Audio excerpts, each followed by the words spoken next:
बहुत स्वागत तमाम दर्शकों का जिन्होंने इस वे डी पंजाबी के उत्ते अपना हरमन प्यारा प्रोग्राम गल्लां ते गीत ट्यून किया होया। गल्लां ते गीत प्रोग्राम से तुहानूं पता है कि असी हर रोज़ एक खास विषय नूं लैके जुड़ते हैं तो एक माहिर मेहमान भी साडे नाल हुंदे ने। अज दा विषय साडे सब दी सेहत दे नाल जरूरी जुड़िया होया। ਇਹ ਉਹ ਵਿਸ਼ਾ ਹੈ ਜਿਹਦੇ ਬਾਰੇ ਅਸੀਂ ਅਕਸਰ ਸੁਣਦੇ ਜ਼ਰੂਰ ਹਾਂ ਪਰ ਬਹੁਤ ਵਾਰੀ ਸਾਨੂੰ ਲੱਗਦਾ ਕਿ ਸਾਨੂੰ ਇਹਦੇ ਬਾਰੇ ਪੂਰੀ ਜਾਣਕਾਰੀ ਨਹੀਂ ਹੈ। ਸੋ ਉਸ ਜਾਣਕਾਰੀ ਨੂੰ ਪੂਰਾ ਕਰਨ ਦੇ ਲਈ ਅਸੀਂ ਸੱਦਾ ਦਿੱਤਾ ਸਾਡੇ ਸਟੂਡੀਓ ਦੇ ਵਿੱਚ ਇੱਕ ਡਾਕਟਰ ਸਾਹਿਬ ਨੂੰ ਜੋ ਪੇਸ਼ੇ ਤੋਂ ਫਿਜ਼ੀਓਥੈਰੇਪਿਸਟ ਵੀ ਨੇ, ਆਪਣਾ ਕਲੀਨਿਕ ਵੀ ਰਨ ਕਰਦੇ ਨੇ ਔਰ ਅੱਜ ਦਾ ਸਾਡਾ ਵਿਸ਼ਾ ਵੀ ਇਹੀ ਹੈ ਕਿ ਫਿਜ਼ੀਓਥੈਰੇਪੀ ਦੇ ਵਿੱਚ ਆਰਥੋਪੈਡਿਕ ਫਿਜ਼ੀਓਥੈਰੇਪੀ ਕੀ ਹੈ। ਸੋ ਆਓ ਇਸ ਬਾਰੇ ਗੱਲਬਾਤ ਕਰਨ ਦੇ ਲਈ ਜੁੜਦੇ ਹਾਂ। ਸਾਡੇ ਸਟੂਡੀਓ 'ਚ ਮੌਜੂਦ ਨੇ, ਤਸ਼ਰੀਫ ਫਰਮਾ ਨੇ डॉक्टर साहिल कुमार जहांगीर जी, बहुत बहुत स्वागत जी। Thank you sir Gurvinder ji. Doctor साहब असी अज गल कर रहे हैं आर्थोपैडिक फिजियोथैरेपी। पहले तो असी फिजियोथैरेपी की गल समझिए भी आम जन लोगों की भाषा के फिजियोथैरेपी का मतलब की है। फिजियोथैरेपी विदाउट ट्रीटमेंट ਆਪਾਂ ਉਹਨੂੰ ਵਿਦਾਊਟ ਟ੍ਰੀਟਮੈਂਟ ਐਕਸਰਸਾਈਜ਼ ਵਗੈਰਾ ਕਰਕੇ ਪੇਸ਼ੈਂਟ ਨੂੰ ਟ੍ਰੀਟ ਕਰਦੇ ਆ। ਕਹਿੰਦਾ ਮਤਲਬ ਵੀ ਦਵਾਈ ਨਹੀਂ ਲੈਣੀ ਤਾਂ ਵਿਦਾਊਟ ਮੈਡੀਸਿਨਸ ਵਿਦਾਊਟ ਸਰਜਰੀ ਤੋਂ ਆਪਾਂ ਪੇਸ਼ੈਂਟਸ ਦਾ ਟ੍ਰੀਟਮੈਂਟ ਦਿੰਦੇ ਆ। ਇਹ ਹੈ ਫਿਜ਼ੀਓਥੈਰੇਪੀ। ਹੁਣ ਆ ਜੰਨੇ ਵੀ ਤੁਹਾਡਾ ਜਿਹੜਾ ਖਾਸ ਆਰਥੋਪੈਡਿਕ ਫਿਜ਼ੀਓਥੈਰੇਪੀ ਦੇ ਵਿੱਚ ਆਪਾਂ ਦੇਖੋ ਮਾਸਪੇਸ਼ੀਆਂ ਹੁੰਦੀਆਂ ਨੇ ਤੇ ਹੱਡੀਆਂ ਹੁੰਦੀਆਂ ਨੇ ਤੇ ਜੁਆਇੰਟਸ ਹੈ, ਲਿਗਾਮੈਂਟਸ ਹੈ, ਉਹਨਾਂ ਨੂੰ ਵਿਦਾਊਟ ਸਰਜਰੀ ਤੋਂ ਟ੍ਰੀਟਮੈਂਟ ਦਿੰਦੇ ਆ। ਉਹਨਾਂ ਨੂੰ ਪੇਨ ਘਟਾਉਂਦੇ ਆ। ਜਾਂ ਇੱਕ ਆਰਥੋਪੈਡਿਕ ਫਿਜ਼ੀਓਥੈਰੇਪੀ ਦਾ ਉਦੇਸ਼ ਹੁੰਦਾ ਹੈ ਕਿ ਪੇਸ਼ੈਂਟ ਨੂੰ ਮਤਲਬ ਦਰਦ ਤੋਂ ਰਾਹਤ ਦਿਲਾਣਾ। ਇੱਕ ਪੇਸ਼ੈਂਟਸ ਦੀ ਜਿਹੜੀ ਤੁਰਨਾ ਫਿਰਨ ਦੀ ਜਿਹੜੀ ਹੈਗੀ ਹੈ ਚਾਲ ਹੈ ਉਹਨਾਂ ਨੂੰ ਆਬਜ਼ਰਵ ਕਰਨਾ ਕਿ patient the range of motion ਕਿੰਨੀ ਹੈਗੀ ਹੈ, ਮੂਵਮੈਂਟ ਕਿੰਨੀ ਹੈਗੀ ਹੈ ਤੇ ਉਹਨੂੰ ਵਾਪਸ ਉਸੇ ਚਾਲ ਦੇ ਉੱਤੇ ਲੈ ਕੇ ਆਉਣਾ। ਕਈ ਵਾਰੀ ਇਹਨੂੰ ਆਪਾਂ ਇਹ ਕਹਿ ਸਕਦੇ ਹਾਂ ਕਿ ਮਤਲਬ ਕਸਰਤ ਹੀ ਕਰਨੀ ਹੈ। ਕਸਰਤ ਕਰਨੀ ਹੈ ਮੀਨਸ ਕਹਿਣ ਦਾ ਕਿ ਆਪਾਂ ਐਕਸਰਸਾਈਜ਼ਸ ਕਰਕੇ ਪੇਸ਼ੈਂਟ ਦਾ ਟ੍ਰੀਟਮੈਂਟ ਦਿੰਦੇ ਆ। ਓਕੇ। ਤੇ ਜੇ ਬੰਦਾ ਪਹਿਲੇ ਐਕਸਰਸਾਈਜ਼ ਕਰਦਾ ਹੋਵੇ ਔਰ ਉਹਨੂੰ ਕੋਈ ਪ੍ਰੋਬਲਮ ਆ ਜਾਵੇ ਤਾਂ ਫਿਰ ਕੁਝ ਐਕਸਰਸਾਈਜ਼ 'ਚ ਬਦਲਾਅ ਕਰਨ ਦੀ ਐਕਸਰਸਾਈਜ਼ ਜਿਹੜਾ ਪਹਿਲਾਂ ਐਕਸਰਸਾਈਜ਼ ਕਰਦਾ ਹੁੰਦਾ ਹੈ ਐਕਚੁਅਲ 'ਚ ਜਿਹੜੀ ਕਿਸੇ ਨੂੰ ਪ੍ਰੋਬਲਮ ਹੈਗੀ ਜਾਂ ਕੁਝ ਵੀ ਹੈਗਾ ਤਾਂ ਉਹ ਇੱਕ ਐਕਸਪਰਟ ਦੀ ਰਾਏ ਦੇ ਵਿੱਚ ਇਹਦੀ ਫਿਜ਼ੀਓਥੈਰੇਪੀ ਕਰਦਾ ਹੈ। ਇੱਕ ਉਹਨੂੰ ਆਪਾਂ ਥੈਰੇਪਿਊਟਿਕ ਐਕਸਰਸਾਈਜ਼ ਕਹਿੰਦੇ ਆ। ਆਮ ਬੰਦੇ ਜਿਹੜੇ ਐਕਸਰਸਾਈਜ਼ ਵਗੈਰਾ ਕਰਦੇ ਆ, ਜਿਹੜੇ ਸਵੇਰੇ ਸਟ੍ਰੈਚਿੰਗ ਕਰਦੇ ਆ, ਐਕਸਰਸਾਈਜ਼ ਕਰਦੇ ਉਹ ਆਪਣੇ ਆਪ ਨੂੰ ਫਿਟ ਰੱਖਣ ਵਾਸਤੇ ਐਕਸਰਸਾਈਜ਼ ਕਰਦੇ ਨੇ। ਠੀਕ ਹੈ। ਜਿਨ੍ਹਾਂ ਨੂੰ ਕੰਡੀਸ਼ਨਸ, ਜਿਨ੍ਹਾਂ ਨੂੰ ਪ੍ਰੋਬਲਮਸ ਹੈਗੀਆਂ, ਮੰਨ ਲਓ ਕਿਸੇ ਨੂੰ ਨੀ ਰਿਪਲੇਸਮੈਂਟ ਦੀ ਪ੍ਰੋਬਲਮ ਹੈ ਜਾਂ ਕਿਸੇ ਨੂੰ ਨੀ ਰਿਪਲੇਸਮੈਂਟ ਕਰਾਇਆ ਹੈ ਜਾਂ ਮੰਨ ਲਓ ਕਿਸੇ ਨੂੰ ਹੱਡੀ ਟੁੱਟ ਗਈ ਉਸ ਤੋਂ ਬਾਅਦ ਪਲਾਸਟਰ ਲੱਗਿਆ ਹੈ ਜਾਂ ਉਹਨੂੰ ਉਸ ਤੋਂ ਬਾਅਦ ਪਲਾਸਟਰ ਉਤਰਨ ਤੋਂ ਬਾਅਦ ਜਿਹੜੀ ਐਕਸਰਸਾਈਜ਼ ਵਗੈਰਾ ਆਪਾਂ ਕਰਦੇ ਹਾਂ ਉਹ ਥੈਰੇਪਿਊਟਿਕ ਐਕਸਰਸਾਈਜ਼ ਹੁੰਦੀ ਹੈ। ਉਹ ਐਕਸਪਰਟ ਦੀ ਰਾਏ ਦੇ ਵਿੱਚ ਹੀ ਆਪਾਂ ਐਕਸਰਸਾਈਜ਼ ਕਰ ਸਕਦੇ ਹਾਂ। ਆਮ ਤੇ ਅਸੀਂ ਇਹੀ ਸਮਝਦੇ ਹਾਂ ਕਿ ਆਰਥੋਪੈਡਿਕ ਜਾਂ ਫਿਜ਼ੀਓਥੈਰੇਪੀ ਦੀ ਜ਼ਰੂਰਤ ਉਦੋਂ ਹੈ ਜਦੋਂ ਤੁਹਾਨੂੰ ਕੋਈ ਇੰਜਰੀ ਹੋ ਗਈ ਜਾਂ ਤੁਹਾਡਾ ਆਪਰੇਸ਼ਨ ਹੋ ਗਿਆ ਜਾਂ ਹੁਣ ਤੁਸੀਂ ਹੌਲੀ ਹੌਲੀ ਰਿਕਵਰ ਕਰਨਾ ਹੈ ਤੇ ਉਦੋਂ ਫਿਜ਼ੀਓਥੈਰੇਪਿਸਟ ਦੀ ਜ਼ਰੂਰਤ ਹੈ। ਬਿਲਕੁਲ ਜ਼ਰੂਰਤ ਹੁੰਦੀ ਹੈ। ਇਹ ਗੱਲ ਇੱਦਾਂ ਹੀ ਹੈ? ਬਿਲਕੁਲ ਇੱਦਾਂ ਹੀ ਹੈ ਜੀ। ਜਦੋਂ ਵੀ ਕੋਈ ਇੰਜਰੀਜ਼ ਹੁੰਦੀ ਹੈ ਸਭ ਤੋਂ ਪਹਿਲੇ ਤਾਂ ਮੰਨ ਲਓ ਕਿ ਜਦੋਂ ਕਿਸੇ ਨੂੰ ਹੱਡੀ ਟੁੱਟਦੀ ਹੈ ਤਾਂ ਉਹ ਸਭ ਤੋਂ ਪਹਿਲਾਂ ਆਰਥੋਪੈਡਿਕ ਸਰਜਨ ਦੇ ਕੋਲ ਜਾਂਦਾ ਹੈ। ਆਰਥੋਪੈਡਿਕ ਸਰਜਨ ਉਹਨੂੰ ਇਹਦੀ ਸਟਰਕਚਰ ਨੂੰ ਸਹੀ ਕਰਦਾ ਹੈ, ਉਹਦੀ ਫਰੇਮ ਨੂੰ ਸਹੀ ਕਰਦਾ ਹੈ। ਮੈਂ ਦਰਸ਼ਕਾਂ ਵਾਸਤੇ ਦੱਸਣਾ ਚਾਹਾਂਗਾ ਕਿ ਸਰਜਨ ਤੇ ਫਿਜ਼ੀਓਥੈਰੇਪਿਸਟ ਅਲੱਗ ਨੇ? ਅਲੱਗ-ਅਲੱਗ। ਆਰਥੋਪੈਡਿਕ ਸਰਜਨ ਤੇ ਫਿਜ਼ੀਓਥੈਰੇਪਿਸਟ ਅਲੱਗ-ਅਲੱਗ ਨੇ। ਆਰਥੋਪੈਡਿਕ ਸਰਜਨ ਆਰਥੋਪੈਡਿਕਸ ਜਿਹੜਾ ਹੈਗਾ ਉਹ ਸਰਜਰੀ ਕਰਦਾ ਹੈ। ਫਿਜ਼ੀਓਥੈਰੇਪਿਸਟ ਹੈ ਉਹ ਐਕਸਰਸਾਈਜ਼ ਦਾ ਮਾਹਿਰ ਹੁੰਦਾ ਹੈ। ਅੱਛਾ। ਹਾਂਜੀ। ਸੋ ਤੁਸੀਂ ਐਕਸਰਸਾਈਜ਼ ਵਾਲੇ ਪਾਸੇ ਯਾਨੀ ਆਪਰੇਸ਼ਨ ਹੋਣ ਤੋਂ ਬਾਅਦ ਉਸ ਤੋਂ ਬਾਅਦ ਉਹਨੂੰ ਚਲਾਉਣਾ ਕਿੱਦਾਂ ਹੌਲੀ ਹੌਲੀ? ਹਾਂਜੀ, ਤੋਰਨਾ ਫਿਰਨਾ ਚਲਾਉਣਾ ਵੀ ਉਹਦੀ ਜੋੜਾਂ ਦੀ ਜਿਹੜੀ ਐਕਸਰਸਾਈਜ਼ਸ ਹੈਗੀ ਹੈ, ਇੱਕ ਜੋੜਾਂ ਨੂੰ ਉਹਨੂੰ ਕਿੱਦਾਂ ਵਾਪਸ ਇੰਪਰੂਵ ਕਰਨਾ ਉਹ ਆਪਾਂ ਫਿਜ਼ੀਓਥੈਰੇਪੀ ਦੇ ਹੱਥ ਵਿੱਚ ਹੁੰਦਾ। ਕੀ ਇੱਦਾਂ ਵੀ ਹੋ ਸਕਦਾ ਮੰਨ ਲਓ ਕਿਸੇ ਦੇ ਨੀ ਰਿਪਲੇਸਮੈਂਟ ਜਾਂ ਗੋਡੇ ਬਦਲਣ ਜਾਂ ਜੋੜਾਂ ਨੂੰ ਬਦਲਣ ਦੇ ਬਾਰੇ ਕਿਹਾ ਗਿਆ ਅਤੇ ਤੁਸੀਂ ਕਹੋ ਕਿ ਖੜ੍ਹ ਜਾਓ ਅਸੀਂ 6 ਮਹੀਨੇ ਫਿਜ਼ੀਓਥੈਰੇਪੀ ਕਰਦੇ ਹਾਂ ਅਤੇ ਉਹ ਠੀਕ ਹੋ ਸਕਦਾ? ਬਿਲਕੁਲ।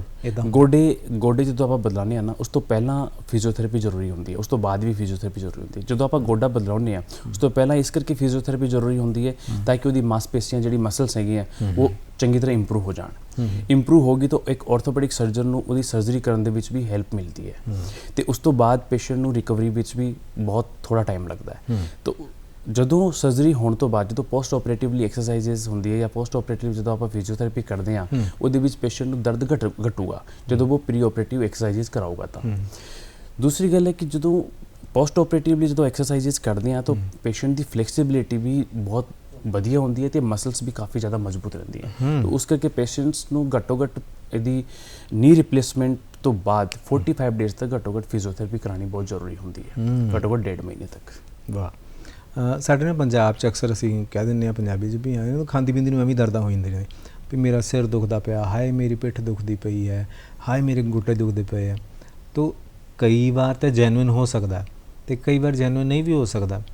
ਹੁਣ ਜਿਹੜੀ ਅੱਜ ਕੱਲ੍ਹ ਬਹੁਤ ਆਮ ਪ੍ਰਚਲਿਤ ਹੈ ਵੀ ਪਹਿਲੇ ਤਾਂ ਲੇਡੀਜ਼ ਉਹ ਸਿਰ ਬੰਨ੍ਹ ਲੈਂਦੀਆਂ ਸੀਗੀਆਂ ਵੀ ਹਾਂ ਵੀ ਹੁਣ ਇਹ ਆ ਵੀ ਸਾਰਿਆਂ ਨੂੰ ਵੀ ਲੋ ਬੈਕ ਪੇਨ ਵੀ ਪਿੱਠ ਦੇ ਹੇਠਾਂ टेल बोन 'ਚ ਹੈ ਬਹੁਤ ਦਰਦ ਹੋ ਰਹੀ ਹੈ ਔਰ ਕਾਫੀ ਸਮੇਂ ਤੋਂ ਹੋ ਰਹੀ ਹੈ, ਜਾਂ ਮੋਢਿਆਂ 'ਚ ਦਰਦ ਹੋ ਰਹੀ ਹੈ, ਪਤਾ ਲੱਗਦਾ ਸਰਵਾਈਕਲ ਹੈ, ਜਾਂ ਇੱਦਾਂ ਦੀਆਂ ਜਿਹੜੀਆਂ ਹੋਰ ਚੀਜ਼ਾਂ ਨੇ, ਕੀ ਇਹਨਾਂ ਦਾ ਕੋਈ ਇਲਾਜ ਫਿਜ਼ੀਓਥੈਰੇਪੀ ਦੇ ਜ਼ਰੀਏ ਹੈ? ਬਿਲਕੁਲ ਫਿਜ਼ੀਓਥੈਰੇਪੀ ਦੇ ਜ਼ਰੀਏ ਹੈ ਕਿ ਦੂਸਰੀ ਗੱਲ ਇੱਦਾਂ ਹੈ ਕਿ ਜਿਹੜੀ ਅੱਜ ਕੱਲ੍ਹ ਦੇਖੋ ਸਰਵਾਈਕਲ ਦੀ ਪ੍ਰੋਬਲਮ ਚੱਲਦੀ ਪਈ ਹੈ, ਜਾਂ ਮੰਨ ਲਓ ਬੈਕਐਕ ਦੀ ਪ੍ਰੋਬਲਮ ਹੈਗੀ ਹੈ, ਕਿਸੇ ਨੂੰ ਸਾਇਟਿਕਾ ਦੀ ਪ੍ਰੋਬਲਮ ਹੈ, ਜਾਂ ਟੈਲਬੋਨ ਦੀ ਜਿਹਨੂੰ ਆਪਾਂ ਇੱਕ ਮੈਡੀਕਲ ਲੈਂਗੁਏਜ ਤੇ ਕੋਕਸੀਡੀਨੀਆ ਕਹਿੰਦੇ ਆ, मतलब ये प्रॉब्लम मणके दी फिस गया, स्लिप डिस्क हो गया, या मतलब है ना, ये सारी चीज़ां एक्चुअल च अपना पोस्चर करके प्रॉब्लम्स पैदा कर रही हैं, यानी बैठण दा ढंग। दूसरी गल है मान लो तुसी आजकल मोबाइल ते लोग लगे रहते हैं, ज़्यादातर मोबाइल हो गया या लैपटॉप ते लॉन्ग सिटिंग हो गई हैं, तो ये करके भी अपन को ज़्यादा तो ज़्यादा प्रॉब्लम्स आती हैं। इस करके आजकल ये ज़्यादातर ये हो रहा है कि किसी को स्लिप डिस्क की प्रॉब्लम हैगी है, किसी को सर्वाइकल की प्रॉब्लम है, क्योंकि लोग आजकल जो जॉब भी है, कोई भी जॉब करते हैं आप कुछ भी करते हैं तो वो घट्टो घट 8-9 घंटे की जॉब होती है घट्टो घट, बिल्कुल लॉन्ग सिटिंग के बैठना तो कमर आकड़ जाती है, अपनी जकड़न पूरी की पूरी कमर के आ जाती है, पेन होने लग पैंदा, पोस्चर खराब हो जाता है। एक आप जनरली मैडिकल लैंग्वेज स्कोलियोसिस की प्रॉब्लम ज़्यादातर आ जाती है पेशेंट्स को, क्योंकि एक्सरसाइज नहीं कर पाते, उन्होंने समय नहीं है कि एक्सरसाइज करिए। सही क्या, ठीक है, तो ये चीज़ा नेक फॉरवर्डिंग की प्रॉब्लम भी रहती है, इस करके ये पोस्चर करके सारी की सारी प्रॉब्लम्स आती थी। ये फिजियोथेरेपी नाल रिकवर हो सकती है यदि उन्होंने जल्दी तो जल्दी उस प्रॉब्लम को फड़ के उन्होंने ट्रीटमेंट दिता जाए। ਤੁਹਾਡੇ ਹਿਸਾਬ ਨਾਲ ਪਹਿਲੇ ਸਰਜਨ ਕੋਲ ਜਾਣਾ ਚਾਹੀਦਾ ਹੈ, ਡਾਕਟਰ ਕੋਲ, ਜਾਂ ਫਿਜ਼ੀਓਥੈਰੇਪਿਸਟ ਕੋਲ ਆਉਣਾ ਚਾਹੀਦਾ? देखो कंडीशन ते डिपेंड करता है। एक ਜਿਹੜਾ सर्जन है वो सर्जरी करता है, ਤੁਸੀਂ अलग प्रॉब्लम्स ਦੇ ਵਿੱਚ अलग ਆਪਾਂ स्पैशलाइजेशन ਦੇ ਕੋਲ ਜਾ ਸਕਦੇ ਹਾਂ। ठीक है। फिजियोथेरेपिस्ट एक्सरसाइज ਦਾ ਐਕਸਪਰਟ ਹੈ। ਜਦੋਂ ਵੀ ਕਿਸੇ ਨੂੰ ਪੋਸਚਰ ਦੀ ਪ੍ਰੋਬਲਮ ਆਉਂਦੀ ਹੈ ਤਾਂ ਮੇਰੇ ਖਿਆਲ ਨਾਲ ਫਿਜ਼ੀਓਥੈਰੇਪਿਸਟ ਦੇ ਕੋਲ ਜ਼ਰੂਰ ਜਾਣਾ ਚਾਹੀਦਾ, ਕਿਉਂਕਿ ਉਹਨੇ ਪੋਸਚਰ ਥੋੜਾ ਕਰੈਕਟ ਕਰ ਦੇਣਾ है। सर्जन है ऑर्थोपेडिक सर्जन मेडिसिन्स दे के और नाल फिजियोथेरेपिस्ट एक्सरसाइजेस, तो ਉਹਦੇ ਨਾਲ ਆਪਾਂ ਨੂੰ ਕਾਫੀ ਬੈਨੀਫਿਟ ਮਿਲਣਾ, ਯਾਨੀ ਤੁਹਾਡੇ ਕਹਿਣ ਦਾ ਦੋਨਾਂ ਦਾ ਕੰਬੀਨੇਸ਼ਨ ਹੋਣਾ ਚਾਹੀਦਾ। ਹਾਂ, ਇਹੀ ਮੈਂ ਕਹਿਣ ਲੱਗਾ ਸੀਗਾ। ਠੀਕ ਹੈ, ਕਿਉਂਕਿ ऑर्थोपेडिशन ने मेडिसिन्स देनी है और फिजियोथेरेपिस्ट ने एक्सरसाइजेस करनी है। यानी ਫਿਜ਼ੀਓਥੈਰੇਪਿਸਟ ਇਹ ਰਿਕਮੈਂਡ ਕਰ ਸਕਦਾ ਕਿ ਤੁਹਾਨੂੰ ਆਰਥੋਪੈਡਿਕ ਸਰਜਨ ਕੋਲ ਜਾਣਾ ਚਾਹੀਦਾ ਹੈ, ਤੇ ਸਰਜਨ ਇਹ ਵੀ ਰਿਕਮੈਂਡ ਕਰ ਸਕਦਾ ਕਿ ਫਿਜ਼ੀਓਥੈਰੇਪਿਸਟ ਕੋਲ ਚੱਲ ਜਾਓ। ਹਾਂਜੀ, ਦੋਨਾਂ ਦਾ ਇਹ ਹੋ ਸਕਦਾ ਹੈ। ਪਰ ਪੋਸਚਰ ਦੀ ਗੱਲ ਆਉਂਦੀ ਹੈ ਤਾਂ ਆਪਾਂ ਕਰਦੇ ਹਾਂ ਕਿ ਪੋਸਚਰ ਦੇ ਵਿੱਚ ਫਿਜ਼ੀਓਥੈਰੇਪਿਸਟ ਦਾ ਜ਼ਿਆਦਾ ਰੋਲ ਹੁੰਦਾ ਹੈ, ਕਿਉਂਕਿ ਉਹਨੂੰ ਐਕਸਰਸਾਈਜ਼ਸ, ਕਿਉਂਕਿ ਉਹਦੀ ਜਕੜਨ ਜਿਹੜੀ ਹੁੰਦੀ ਹੈ ਉਹ ਐਕਸਰਸਾਈਜ਼ ਨਾਲ ਜਾਣੀ ਹੈ।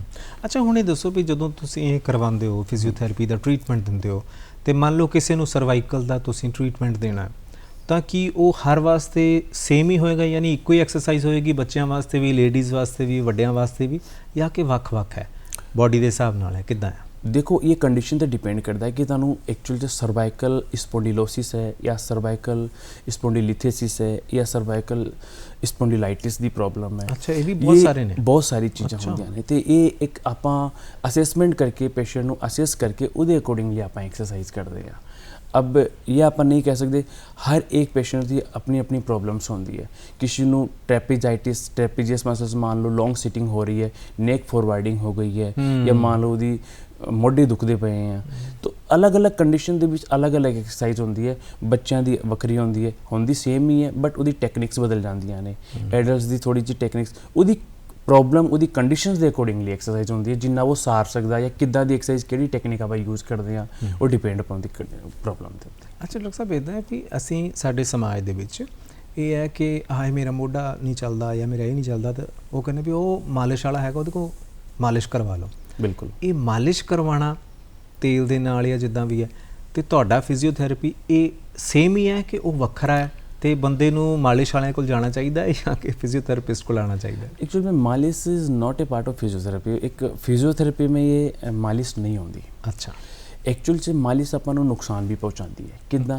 ਜਦੋਂ ਮੰਨ ਲਓ ਕਿਸੇ ਪੇਸ਼ੈਂਟ ਨੂੰ ਪ੍ਰੋਬਲਮ ਹੈ ਕਿ ਮੰਨ ਲਓ ਮੋਢੇ ਦੀ ਤੁਸੀਂ ਗੱਲ ਕਰਦੇ ਪਏ ਹੋ, ਮੰਨ ਲਓ ਕਿਸੇ ਨੂੰ ਫਰੋਜ਼ਨ ਸ਼ੋਲਡਰ ਦੀ ਪ੍ਰੋਬਲਮ ਹੋ ਗਈ ਹੈ। ਠੀਕ ਹੈ, ਫਰੋਜ਼ਨ ਸ਼ੋਲਡਰ ਦੇ ਵਿੱਚ ਜਦੋਂ ਆਪਾਂ ਮਸਲਸ ਆਲਰੇਡੀ ਉਹਦੀ ਵੀਕ ਹੈ, ਬਾਂਹ ਉਹਦੀ ਉੱਪਰ ਨਹੀਂ ਜਾ ਰਹੀ, ਪਿੱਛੇ ਨੂੰ ਨਹੀਂ ਜਾ ਰਹੀ, ਆਲਰੇਡੀ ਵੀਕ ਹੈ, ਜਾਂ ਕਿਸੇ ਨੂੰ ਆਪਾਂ ਮੰਨ ਲਓ ਜਨਰਲੀ ਗੱਲ ਕਰਦੇ ਹਾਂ, ਅਧਰੰਗ ਦੀ ਗੱਲ ਕਰ ਦਿੰਦੇ ਹਾਂ, ਉਹਦੇ ਵਿੱਚ ਆਪਾਂ ਮਾਲਿਸ਼ ਕਰਾਵਾਂਗੇ, ਆਲਰੇਡੀ ਉਹਦੀ ਮਸਲਸ ਵੀਕ, ਆਪਾਂ ਮਾਲਿਸ਼ ਕਰਾਵਾਂਗੇ, ਮਾਲਿਸ਼ ਕਰਾਉਣ ਨਾਲ ਮਸਲਸ ਦੀ ਐਟਰੋਫੀ ਹੋ ਜਾਣੀ। ਐਟਰੋਫੀ ਦਾ ਮੀਨਸ ਹੁੰਦਾ ਹੈ ਕਿ ਪੇਸ਼ੈਂਟ ਦੀ ਸ਼ੇਪ ਔਰ ਸਾਈਜ਼ ਬਦਲ ਜਾਂਦੀ ਹੈ ਮਸਲਸ ਦੀ। ਅੱਛਾ, ਜਦੋਂ ਮਸਲ ਦੀ ਸ਼ੇਪ ਔਰ ਸਾਈਜ਼ ਬਦਲੂਗੀ ਤਾਂ ਪੇਸ਼ੈਂਟਸ ਦੀ ਜਕੜਨ ਹੋਰ ਵੱਧ ਜਾਣੀ। ਇਸ ਕਰਕੇ ਮਾਲਿਸ਼ ਨਹੀਂ ਕਰਾਉਣੀ ਚਾਹੀਦੀ ਹੈ। ਮਾਲਿਸ਼ ਇੱਕ ਫਿਟ ਫੋਰ ਪਰਸਨ ਜਿਹੜਾ ਬਿਲਕੁਲ ਫਿਟ ਹੈ, ਜਿਹਨੂੰ ਕਿਸੇ ਚੀਜ਼ ਦੀ ਲੋੜ ਨਹੀਂ ਹੈ, ਉਹ ਕਰਵਾ ਸਕਦਾ ਹੈ। ਠੀਕ ਹੈ। ਬਟ ਫਿਜ਼ੀਓਥੈਰੇਪੀ ਦੇ ਵਿੱਚ ਮਾਲਿਸ਼ ਨਹੀਂ ਆਉਂਦੀ। ਅੱਛਾ, ਇਹ ਤਾਂ ਤੁਸੀਂ ਦੱਸਿਆ ਵੀ ਮਾਲਿਸ਼ ਤੇ ਫਿਜ਼ੀਓਥੈਰੇਪੀ ਦਾ ਕੀ ਫਰਕ ਹੈ। ਹੁਣ ਜਦੋਂ ਤੁਸੀਂ ਫਿਜ਼ੀਓਥੈਰੇਪਿਸਟ ਕੋਲ ਚਲੇ ਗਏ ਤੇ ਡਾਕਟਰ ਦੇ ਕੋਲ ਗਏ ਤਾਂ ਉਹਨੇ ਪਹਿਲੇ ਟੈਸਟ ਕਰਨੇ ਆ, ਫਿਰ ਉਸ ਤੋਂ ਬਾਅਦ ਡਾਇਗਨੋਸ ਹੋਣਾ ਹੈ, ਫਿਰ ਮੇ ਬੀ ਆਪਰੇਸ਼ਨ ਹੋਏਗਾ, ਫਿਰ ਉਹ ਤੁਹਾਨੂੰ ਬੈੱਡ ਤੇ ਰੱਖੇਗਾ ਹਫਤਾ 10 ਦਿਨ ਮੇ ਬੀ ਮਹੀਨਾ। ਤੁਹਾਡੇ ਕੋਲ ਜਿਹੜਾ ਬੰਦਾ ਆਉਂਦਾ ਹੈ ਉਹਨੂੰ ਤੁਸੀਂ ਕਿੰਨੀ ਕੁ ਦੇਰ ਲੰਮਾ ਪਾਉਂਦੇ ਹੋ, ਕਿੰਨਾ ਕੁ ਟਾਈਮ ਲੱਗਦਾ ਫਿਜ਼ੀਓਥੈਰੇਪੀ? ਦੇਖੋ, ਹਰ ਇੱਕ ਕੰਡੀਸ਼ਨ ਦੇ ਵਿੱਚ ਅਲੱਗ ਮਤਲਬ ਟਾਈਮ ਲੱਗਦਾ ਹੈ। ਕਿਸੇ ਨੂੰ ਮੰਨ ਲਓ ਅਬ ਆਪਾਂ ਗੱਲ ਕਰਦੇ ਹਾਂ ਫਰੋਜ਼ਨ ਸ਼ੋਲਡਰ ਦੀ, ਨਾਰਮਲ ਕਾਮਨ ਗੱਲ ਕਰਦੇ ਹਾਂ, ਤਾਂ ਇਹਨੂੰ ਘੱਟੋ ਘੱਟ ਦੀ ਮੰਨ ਲਓ ਇਹਦੇ ਵਿੱਚ ਸਟੇਜ ਹੁੰਦੀ ਹੈ ਗ੍ਰੇਡ 1 2 3 ਮਾਈਲਡ, ਮੋਡਰੇਟ ਜਾਂ ਸੀਵੀਅਰ ਹੁੰਦੀ ਹੈ। ਤਾਂ ਇਹਦੀ ਮੰਨ ਲਓ ਕਿਸੇ ਨੂੰ ਇਨੀਸ਼ੀਅਲੀ ਸਟੇਜ ਹੈ ਤਾਂ ਉਹ recovery 15-20 days 1 month within 1 month ਦੇ ਵਿੱਚ ਠੀਕ ਹੋ ਜਾਂਦਾ ਹੈ। ਔਰ ਜਨਰਲੀ ਇਹਦੀ ਗ੍ਰੇਡ 3 ਹੈ ਫਰੋਜ਼ਨ ਸ਼ੋਲਡਰ ਦੇ ਵਿੱਚ, ਤਾਂ ਉਹ ਘੱਟੋ ਘੱਟ 6 ਮੰਥ ਵੀ ਲੈ ਜਾਂਦਾ ਹੈ। ਉਹ ਡਿਪੈਂਡ ਕਰਦਾ ਆਪਣੀ ਕੰਡੀਸ਼ਨ ਦੇ ਉੱਤੇ। 1 ਮੰਥ ਜਾਂ 6 ਮੰਥ ਤੁਸੀਂ ਆਪਣੇ ਕੋਲ ਤਾਂ ਨਹੀਂ ਰੱਖਦੇ ਨਾ, ਆਉਣਾ ਜਾਣਾ ਬੰਦਾ ਆਪਣਾ ਘਰ ਜਾ ਸਕਦਾ? ਜਾ ਸਕਦਾ, ਬਿਲਕੁਲ। ਆਪਾਂ ਐਕਚੁਅਲੀ ਫਿਜ਼ੀਓਥੈਰੇਪਿਸਟ ਦੇ ਵਿੱਚ ਇੱਦਾਂ ਹੈ ਨਾ ਸਰ ਕਿ ਰੋਜ਼ ਪੇਸ਼ੈਂਟ ਨੂੰ ਆਉਣਾ ਪੈਂਦਾ। ਇੱਕ ਤਰੀਕੇ ਨਾਲ ਇਹ ਮੈਡੀਸਿਨ ਹੈ, ਜਿੱਦਾਂ ਲੋਕੀ ਬੀਪੀ ਜਾਂ ਸ਼ੂਗਰ ਦੀ ਮੈਡੀਸਿਨ ਰੋਜ਼ ਖਾਂਦੇ ਆ ਨਾ, ਇੱਦਾਂ ਹੀ ਇੱਕ ਤਰੀਕੇ ਨਾਲ ਫਿਜ਼ੀਓਥੈਰੇਪੀ ਵੀ ਮੈਡੀਸਿਨ ਹੈ। ਇਹਦਾ ਇੱਕ ਟ੍ਰੀਟਮੈਂਟ ਦਾ ਇੱਕ ਕੋਰਸ ਹੁੰਦਾ ਹੈ, ਜਿੱਦਾਂ ਹੀ ਤੁਹਾਡੀ ਕੰਡੀਸ਼ਨ ਉਹਦੇ ਅਕੋਰਡਿੰਗ ਉਹਦਾ ਟ੍ਰੀਟਮੈਂਟ। ਤੇ ਤੁਸੀਂ ਮਤਲਬ ਕੋਈ ਤੁਹਾਡੇ ਕੋਲ ਡਾਇਗਨੋਸ ਵਾਸਤੇ ਕੋਈ ਟੈਕਨੀਕ ਵੀ ਹੁੰਦੀ ਹੈ, ਕੋਈ ਵਿਧੀ ਵੀ ਹੈ, ਜਾਂ ਕੋਈ ਯੰਤਰ ਵੀ ਨੇ ਜਿਨ੍ਹਾਂ ਦੇ ਨਾਲ ਤੁਸੀਂ ਦੇਖ ਸਕੋਗੇ ਕਿ ਇੰਨੇ % ਫਰਕ ਪੈ ਗਿਆ, ਜਾਂ ਪੇਸ਼ੈਂਟ ਇਸ ਚੀਜ਼ ਨੂੰ ਪੇਸ਼ੈਂਟ ਖੁਦ ਹੀ ਦੱਸ ਦਿੰਦਾ ਹੈ ਕਿ ਹਾਂਜੀ, ਜਿੱਦਾਂ ਮੰਨ ਲਓ ਇੱਕ ਕਿਸੇ ਵੀ ਮੈਡੀਸਿਨ ਵਾਲੇ ਡਾਕਟਰ ਦੇ ਕੋਲ ਜਾਂਦੇ ਆ ਜਾਂ ਕਿਸੇ ਆਰਥੋਪੈਡਿਸ਼ਨ ਦੇ ਕੋਲ ਜਾਂਦੇ ਆ, ਜਿੱਦਾਂ ਪੇਸ਼ੈਂਟ ਦੱਸ ਦਿੰਦਾ ਕਿ ਬਈ ਹਾਂਜੀ ਕਿੰਨਾ ਫਰਕ ਪਿਆ। ਇੱਦਾਂ ਹੀ ਇੱਕ ਫਿਜ਼ੀਓਥੈਰੇਪਿਸਟ ਹੈ ਕਿ ਪੇਸ਼ੈਂਟ ਨੂੰ ਅਸੀਂ ਪੁੱਛੀਦਾ ਬਈ ਕਿੰਨਾ ਫਰਕ ਪਿਆ, ਉਹ ਦੱਸਦਾ ਬਈ ਹਾਂ ਮੈਨੂੰ ਇੰਨਾ ਫਰਕ ਪੈ ਗਿਆ ਹੋਇਆ। ਉਹਦੇ ਅਕੋਰਡਿੰਗਲੀ ਫਿਰ ਆਪਾਂ ਉਹਦੀ ਐਕਸਰਸਾਈਜ਼ ਹੋਰ ਵਧਾਈ ਦੀਏ ਜਾਂ ਘਟਾਈ ਦੀਏ, ਜਿੱਦਾਂ ਟ੍ਰੀਟਮੈਂਟ ਚੱਲਦਾ ਹੈ। ਅੱਛਾ, ਇੱਦਾਂ ਵੀ ਹੈ ਕਿ ਜੇ ਕੋਈ ਹਾਰਟ ਪੇਸ਼ੈਂਟ ਹੈ ਜਾਂ ਕਿਸੇ ਨੂੰ ਕੋਈ ਹੋਰ ਤਰੀਕੇ ਦੀ ਚੀਜ਼ ਹੈ ਤੇ ਉਹਨੂੰ ਫਿਰ ਆਪਾਂ ਫਿਜ਼ੀਓਥੈਰੇਪੀ ਦੇ ਵਿੱਚ ਉਹ ਐਕਸਰਸਾਈਜ਼ ਨਹੀਂ ਕਰਵਾਉਂਦੇ ਜਾਂ ਲਿਮਿਟ 'ਚ ਕਰਵਾਉਂਦੇ, ਇਹ ਵੀ ਤੁਹਾਨੂੰ ਦੇਖਣਾ ਪੈਂਦਾ? ਬਿਲਕੁਲ, ਹਰ ਇੱਕ ਚੀਜ਼ ਦੇ ਵਿੱਚ ਉਹ ਹਰ ਇੱਕ ਪ੍ਰੋਬਲਮ ਦੇ ਵਿੱਚ ਇੱਦਾਂ ਹੁੰਦਾ ਹੈ ਕਿ ਕਿਹੜੀ ਚੀਜ਼ ਦੇ ਵਿੱਚ ਆਪਾਂ ਕੰਟਰਾਇੰਡੀਕੇਸ਼ਨ ਹੁੰਦਾ ਹੈ, ਕਿਹੜੀ ਚੀਜ਼ ਦੇ ਵਿੱਚ ਇੰਡੀਕੇਸ਼ਨਸ ਹੁੰਦੇ ਆ। ਠੀਕ ਹੈ। ਅਬ ਜਨਰਲੀ ਗੱਲ ਕਰਦੇ ਹਾਂ ਕਿ ਹਾਰਟ ਦੀ ਆਪ ਤੁਸੀਂ ਗੱਲ ਕੀਤੀ ਹੈ, ਤਾਂ ਜਦੋਂ ਵੀ ਪੇਸ਼ੈਂਟ ਨੂੰ ਮੰਨ ਲਓ ਕਿ ਹਾਰਟ ਦਾ ਆਪਰੇਟ ਹੁੰਦਾ ਹੈ ਜਾਂ ਕੁਛ ਹੁੰਦਾ ਹੈ, ਤਾਂ ਆਪਾਂ ਉਹਨੂੰ ਡੀਪ ਬਰੀਥਿੰਗ ਐਕਸਰਸਾਈਜ਼ਿਸ ਜਾਂ ਆਪਾਂ ਬਾਹਾਂ ਦੀ ਐਕਟਿਵ ਐਕਸਰਸਾਈਜ਼ਿਸ, ਇੱਕ ਚੈਸਟ ਪੀਟੀ ਕਹਿੰਦੇ ਆਪਾਂ, ਚੈਸਟ ਫਿਜ਼ੀਓਥੈਰੇਪੀ, ਉਹ ਨਹੀਂ ਕਰਵਾਉਂਦੇ ਕਿ ਕਰਵਾਉਂਦੇ ਹੋ? ਕਰਵਾਉਂਦੇ ਆ ਜਿੱਦਾਂ। ਠੀਕ ਹੈ। ਦੂਸਰੀ ਗੱਲ, ਕਈ ਚੀਜ਼ਾਂ ਇੱਦਾਂ ਦੀਆਂ ਵੀ ਹੁੰਦੀਆਂ ਕਿ ਜਿਹਦੇ ਆਪਾਂ ਫਿਜ਼ੀਓਥੈਰੇਪੀ ਦੀ ਲੋੜ ਨਹੀਂ ਪੈਂਦੀ। ਜਿੱਦਾਂ ਮੰਨ ਲਓ ਕਿਸੇ ਨੂੰ ਪੇਸ਼ੈਂਟ ਨੂੰ ਸਟੰਟ ਪਿਆ ਹੋਇਆ ਹੈ, ਆਪਾਂ ਉਹਦੇ ਵਿੱਚ ਨਾ ਚੈਸਟ ਪੀਟੀ ਨਹੀਂ ਕਰਾ ਸਕਦੇ, ਉਹਨੂੰ ਜਨਰਲੀ ਡੀਪ ਬਰੀਥਿੰਗ ਐਕਸਰਸਾਈਜ਼ਿਸ ਆਪਾਂ ਕਰਾ ਸਕਦੇ ਹਾਂ। ਠੀਕ ਹੈ। ਠੀਕ ਹੈ, ਇੱਦਾਂ। ਓਕੇ। ਅੱਛਾ, ਹੁਣ ਅਨੇਕ ਆਮ ਤੌਰ ਦੇ ਨਾਲ ਘਰਾਂ 'ਚ ਜਾਂ ਕਹਿ ਲਓ ਕਿ ਪੰਜਾਬ ਦੇ, ਜਾਂ ਕਹਿ ਲਓ ਕਿ ਹੁਣ ਤਾਂ ਗਲੋਬਲੀ ਮੈਂ ਸਮਝਦਾ ਹਾਂ ਵੀ ਸਾਰਿਆਂ ਨੂੰ ਹੀ ਸ਼ੂਗਰ ਆ ਅਤੇ ਸਾਰਿਆਂ ਦਾ BP ਵਧਿਆ ਹੋਇਆ। ਇਹਦੇ ਵਾਸਤੇ ਵੀ ਕੋਈ ਫਿਜ਼ੀਓਥੈਰੇਪੀ 'ਚ ਹੁੰਦਾ ਹੈ ਕੋਈ? ਇਹਦੇ ਵਿੱਚ ਵੋਕ ਕਰਨਾ ਚਾਹੀਦਾ ਅਤੇ ਇੱਕ ਮੈਡੀਕਲ ਸਪੈਸ਼ਲਿਸਟ ਤੋਂ ਮਿਲੋ। ਜੋ ਵੀ ਹੈ ਪੇਸ਼ੈਂਟਸ ਨੂੰ ਮੈਡੀਕਲ ਸਪੈਸ਼ਲਿਸਟ ਤੋਂ ਮਿਲਣਾ ਚਾਹੀਦਾ। ਉਹ ਸ਼ੂਗਰ ਜਾਂ ਜੋ ਵੀ ਉਹਨਾਂ ਦਾ ਟ੍ਰੀਟਮੈਂਟ ਹੁੰਦਾ ਹੈ, ਉਹ ਇੱਕ ਮੈਡੀਕਲ ਸਪੈਸ਼ਲਿਸਟ ਆਪਣੇ ਅਕੋਰਡਿੰਗਲੀ ਉਹਨੂੰ ਸਭ ਕਰਦਾ ਹੈ। ਯਾਨੀ ਉਹਦੇ ਵਿੱਚ ਫਿਜ਼ੀਓਥੈਰੇਪਿਸਟ ਦਾ ਕੋਈ ਰੋਲ ਹੈ ਨਹੀਂ? ਜਾਂ ਕਿਸੇ ਨੂੰ BP ਵੱਧ ਗਈ ਜਾਂ ਕੋਈ ਪ੍ਰੋਬਲਮ ਹੋ ਗਈ ਕਿਸੇ ਨੂੰ, ਇਹਦੀ ਰਿਕਮੈਂਡ ਕਰਦਾ ਹੈ ਇੱਕ, ਔਰ ਕੋਈ ਵੀ ਡਾਕਟਰ ਦੀ ਰਿਕਮੈਂਡ ਕਰਦਾ ਹੈ ਇਹਦੀ ਕਿਸੇ ਚੀਜ਼ ਨੂੰ ਲੈ ਕੇ, ਤਾਂ ਫਿਜ਼ੀਓਥੈਰੇਪੀ ਫਿਰ ਐਡਵਾਈਸ ਕਰਦਾ ਹੈ ਤਾਂ ਫਿਰ ਆਪਾਂ ਕਰ ਸਕਦੇ ਹਾਂ। ਤੁਹਾਡੇ ਕੋਲ ਪੰਜਾਬ ਦੇ ਵਿੱਚ ਕਿਹੜੇ ਪੇਸ਼ੈਂਟ ਜ਼ਿਆਦਾ ਆਉਂਦੇ ਨੇ?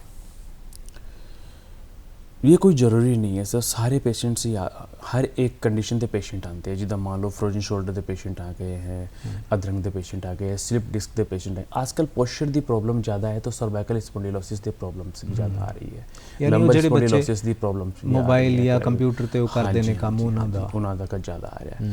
आजकल लैग्स की प्रॉब्लम, मतलब आजकल ना हर एक नूं पोस्चर की प्रॉब्लम हो गई, तो पोस्चर करके जकड़न शरीर दे विच कि मतलब एक तरीके नाल रीढ़ की हड्डी ਨੂੰ ਆਪਾਂ ਨੂੰ ਸਪੋਰਟ ਹੀ ਨਹੀਂ ਮਿਲ ਪਾਉਂਦੀ ਕਿ ਜਕੜ ਜਾਂਦੀ ਹੈ ਮਸਲਸ ਪੂਰੀ। ਉਹਦੇ ਕਰਕੇ ਪੋਸਚਰ ਕਰਕੇ ਬਹੁਤ ਸਾਰੇ ਪੇਸ਼ੈਂਟਸ ਸਲਿਪ ਡਿਸਕ ਕੇ ਬਹੁਤ ਆ ਰਹੇ ਹਨ।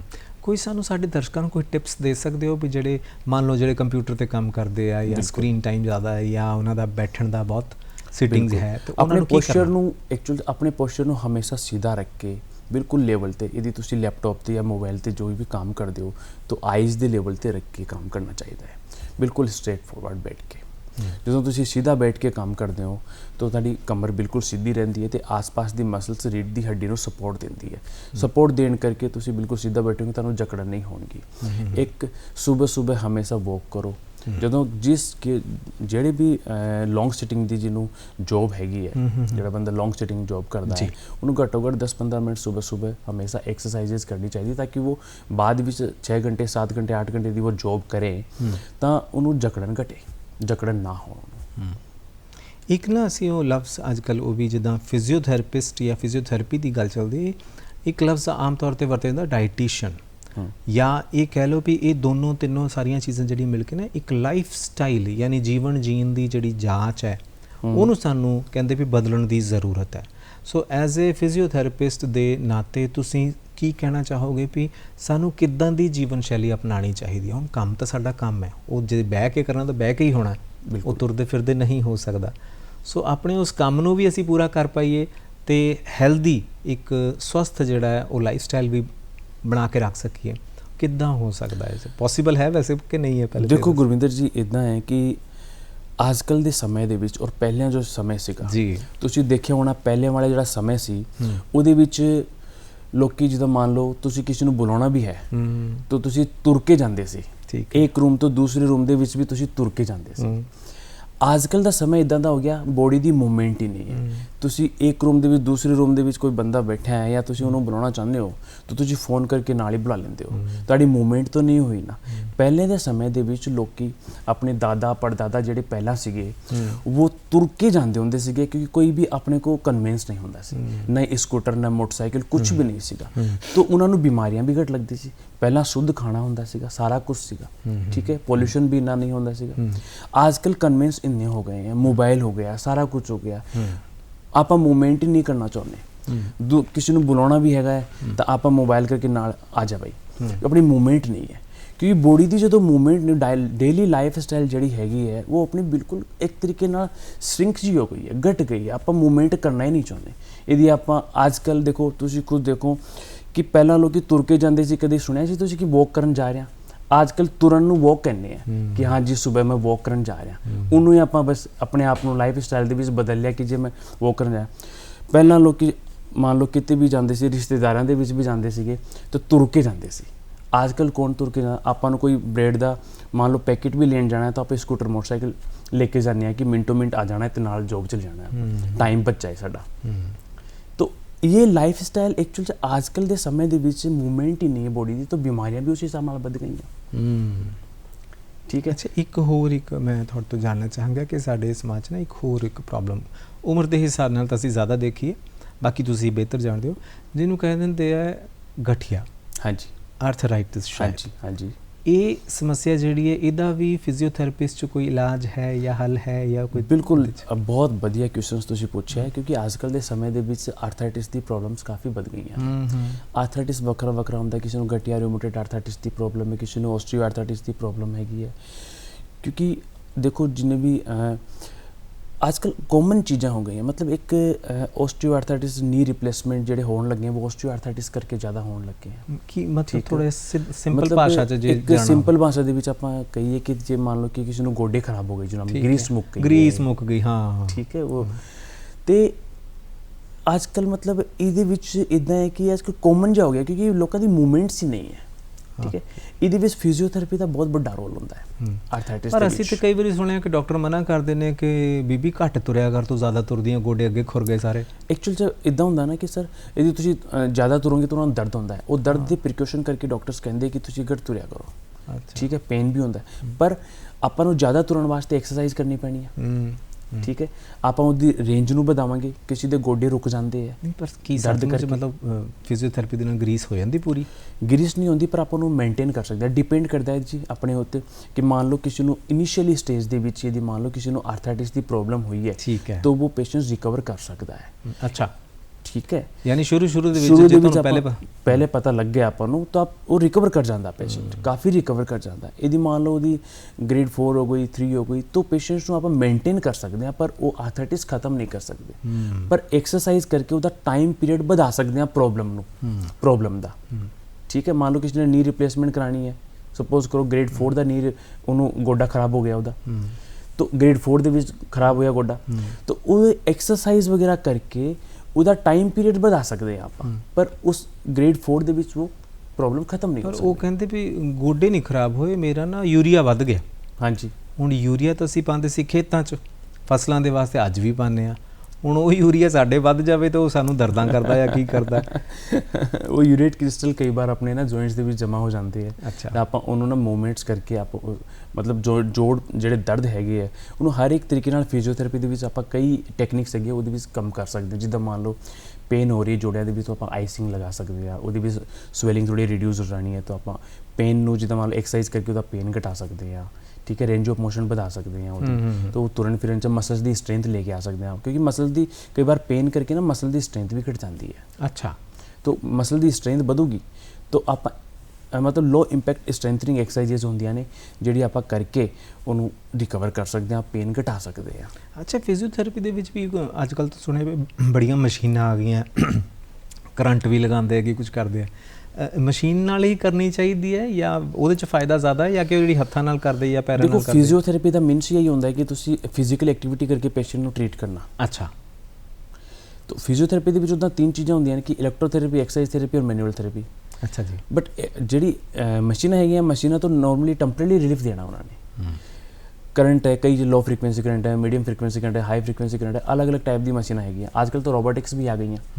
ਹੁਣ ਤਾਂ ਚੇਅਰਸ ਵੀ ਆ ਗਈਆਂ ਨਾ, ਵੀ ਤੁਸੀਂ ਉੱਥੇ ਬਹਿ ਜਾਓ ਤੇ ਆਪੇ ਕਰ ਲੈਣਾ ਮਸਾਜ। ਹਾਂਜੀ ਹਾਂਜੀ। ਪਰ ਜਿਹੜੀ ਚੀਜ਼ ਹੱਥ ने करनी है वो सर मशीन ने थोड़ी करनी है। ठीक है, अब मान लो पेन हो रही है पेशेंट ਨੂੰ ਆਪਾਂ ਮਸ਼ੀਨ ਦੇ ਵਿੱਚ ਫਿਟ ਕਰ ਦੇਤਾ ਕਿ ਠੀਕ ਹੈ ਇੰਨੀ ਡਿਗਰੀ ਤੱਕ ਇਹ ਬੈਂਡ ਕਰਨਾ ਹੈ, ਔਰ ਉਸ ਡਿਗਰੀ ਦੇ ਵਿੱਚ ਗੋਡਾ ਮੁੜੀ ਹੀ ਨਾ ਕਿਸੇ ਦਾ, ਤੁਸੀਂ ਉਹ ਤੋਂ ਫਿਰ ਨੁਕਸਾਨ ਹੋ ਸਕਦਾ ਹੈ ਆਪਾਂ। ਇਸ ਕਰਕੇ ਹੱਥ ਨਾਲ ਬੈਟਰ ਹੈ ਫਿਜ਼ੀਓਥੈਰੇਪੀ। ਜਦੋਂ ਡਾਕਟਰ ਸਾਹਿਬ ਨੇ ਹੱਥ ਨਾਲ ਕੀਤੀ, ਮੈਨੂੰ ਸੁੰਦਰ ਸਰਤਾਜ ਦਾ ਉਹ ਗਾਣਾ ਯਾਦ ਆ ਜਾਂਦਾ, ਬੰਦੇ ਦੇ ਹੱਥਾਂ ਵਰਗਾ ਕੋਈ ਔਜ਼ਾਰ ਨਹੀਂ, ਪਰਮਾਤਮਾ ਨੇ ਕੈਸੀ ਚੀਜ਼ ਬਣਾਈ ਹੈ ਹੱਥਾਂ ਦੀ। ਸੋ ਤੁਸੀਂ ਹੱਥਾਂ ਨਾਲ ਜ਼ਿਆਦਾ ਤੁਸੀਂ ਸਮਝਦੇ ਹੋ ਵੀ ਉਹ ਜ਼ਿਆਦਾ ਬੈਟਰ ਹੈ।